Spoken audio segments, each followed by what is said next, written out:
എൻസൈക്ലോവിങ്സിൻ്റെ പുതിയൊരു വീഡിയോയിലേക്ക് നിങ്ങൾക്ക് ഏവർക്കും സ്വാഗതം. ജനന സർട്ടിഫിക്കറ്റിൽ പേരുമാറ്റവുമായി ബന്ധപ്പെടുത്തി സർക്കാർ വ്യവസ്ഥകൾ ലഘൂകരിച്ചിട്ടുണ്ട്. ഇതുമായി ബന്ധപ്പെടുത്തിയുള്ള വളരെ പ്രധാനപ്പെട്ട വിവരങ്ങളാണ് ഈ വീഡിയോയിൽ നിങ്ങളുമായി ഷെയർ ചെയ്യുന്നത്. നമ്മുടെ വീഡിയോസ് ആദ്യമായി കാണുന്ന സുഹൃത്തുക്കളാണെങ്കിൽ ആദ്യമേ തന്നെ ചാനൽ ഒന്ന് സബ്സ്ക്രൈബ് ചെയ്യുക. അപ്പോൾ നമുക്ക് വിശദാംശങ്ങളിലേക്ക് കടക്കാം. ജനന സർട്ടിഫിക്കറ്റിലെ പേരുമാറ്റത്തിനുള്ള നിബന്ധനകൾ സമൂലമായ ഇളവുകൾ സർക്കാർ നൽകിയിട്ടുണ്ട്. കേരളത്തിൽ ജനനം രജിസ്റ്റർ ചെയ്ത ആർക്കും ഗസറ്റ് വിജ്ഞാപനം വഴി മാറ്റം വരുത്തിയ പേരിനി ജനന രജിസ്ട്രേഷനിൽ ഒറ്റത്തവണ മാറ്റം വരുത്തുവാൻ സാധിക്കുന്നതാണ്. വർഷങ്ങളായി നിലനിന്ന സങ്കീർണതയ്ക്കാണ് സർക്കാർ പരിഹാരം കണ്ടിരിക്കുന്നതെന്ന് മന്ത്രി എം പി രാജേഷ് അറിയിക്കുകയുണ്ടായി. നിലവിൽ കേരളത്തിലെ പൊതുവിദ്യാഭ്യാസ മേഖലയിൽ വിദ്യാഭ്യാസം ലഭിച്ച കുട്ടികൾക്ക് ഗസറ്റ് വിജ്ഞാപനത്തിൻ്റെ അടിസ്ഥാനത്തിൽ SSLC സർട്ടിഫിക്കറ്റും സ്കൂൾ രേഖകളിലും പേരിൽ മാറ്റം വരുത്തുവാൻ സാധിക്കുന്നതായിരുന്നു. തുടർന്ന് ഈ സ്കൂൾ രേഖകളുടെ അടിസ്ഥാനത്തിൽ മാത്രം ജനന സർട്ടിഫിക്കറ്റ് തിരുത്തുവാൻ അവസരമുണ്ടായിരുന്നത്. ഇത് പല സങ്കീർണതകൾക്കും വഴിവെച്ചിരുന്നു. CBSE ICSE സ്കൂളുകളിൽ പഠിച്ചവർക്കും രാജ്യത്തിന് പുറത്ത് പഠിച്ചവർക്കും ഗസറ്റ് വിജ്ഞാപനം വഴി പേര് തിരുത്തിയാലും അത് വെച്ച് സ്കൂൾ രേഖകളിൽ മാറ്റം വരുത്തുവാൻ സാധിച്ചിരുന്നില്ല. ജനന സർട്ടിഫിക്കറ്റിൽ പേര് തിരുത്താൻ സാധിക്കുന്നുണ്ടായിരുന്നില്ല. സ്കൂൾ രേഖകളിൽ തിരുത്തൽ വരുത്താൻ തിരുത്തിയ ജനന സർട്ടിഫിക്കറ്റും ജനന സർട്ടിഫിക്കറ്റിൽ തിരുത്തിയ സ്കൂൾ സർട്ടിഫിക്കറ്റും വേണമെന്നതായിരുന്നു സ്ഥിതി.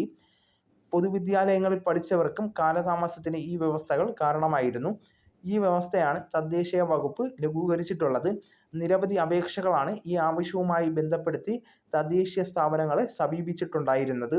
ഇവർക്കെല്ലാം ആശ്വാസകരമാവുന്ന തീരുമാനമാണ് സർക്കാർ കൈക്കൊണ്ടിരിക്കുന്നത്. ഈ തീരുമാനത്തിന് അനുസൃതമായ മാറ്റം ഉടൻ K-സ്മാർട്ടിൽ വരുത്തുന്നത് ആയിരിക്കും. ജനന മരണ വിവാഹ രജിസ്ട്രേഷനുകളിൽ വിപ്ലവകരമായ പരിഷ്കരണമാണ് സാങ്കേതിക വിദ്യയുടെ സഹായത്തോടെ സർക്കാർ നടപ്പിലാക്കിക്കൊണ്ടിരിക്കുന്നത്. വീഡിയോ KYC ഉപയോഗിച്ച് ലോകത്ത് എവിടെയിരുന്നും മിനിറ്റുകൾ കൊണ്ട് വിവാഹം രജിസ്റ്റർ ചെയ്യാൻ ഇന്ന് മലയാളിക്ക് കഴിയുന്നതുൾപ്പെടെയുള്ള സൗകര്യങ്ങളുണ്ട്.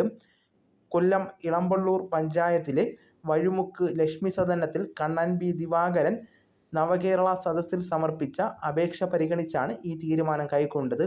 കണ്ണൻ ബൈജു എന്ന പേര് ഗസറ്റ് വിജ്ഞാപന പ്രകാരമാണ് കണ്ണൻ B ദിവാകരൻ എന്നാക്കി മാറ്റിയത്.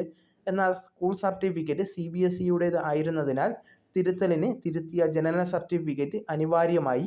ജനന സർട്ടിഫിക്കറ്റിലെ തിരുത്തലിന് തിരുത്തിയ സ്കൂൾ സർട്ടിഫിക്കറ്റ് ആയിരുന്നു ആവശ്യം. ഈ പ്രശ്നം മുൻനിർത്തി കണ്ണൻ നവകേരള സദസ്സിൽ സമർപ്പിച്ച പരാതിയാണ് പുതിയ തീരുമാനത്തിലേക്ക് നയിച്ചത്. എന്തായാലും ഈ ഒരു തീരുമാനം കൊണ്ട് നിരവധി പേർക്ക് ജനന സർട്ടിഫിക്കറ്റിൽ പേര് മാറ്റാൻ വളരെ വേഗം സാധിക്കുന്നതാണ്. അപ്പോൾ ഈ വിവരം നിങ്ങളുടെ സുഹൃത്തുക്കളിലേക്കും മറ്റു ഗ്രൂപ്പുകളിലേക്കും ഷെയർ ചെയ്തെത്തിക്കുന്നതിന് വേണ്ടി ശ്രമിക്കുക. നമുക്ക് തുടർന്നും വിജ്ഞാനപരമായിട്ടുള്ള മറ്റു വീഡിയോസും ആനുകാലിക വിവരങ്ങളുമായിട്ട് വീണ്ടും കാണാം. അതുവരെ ഗുഡ് ബൈ.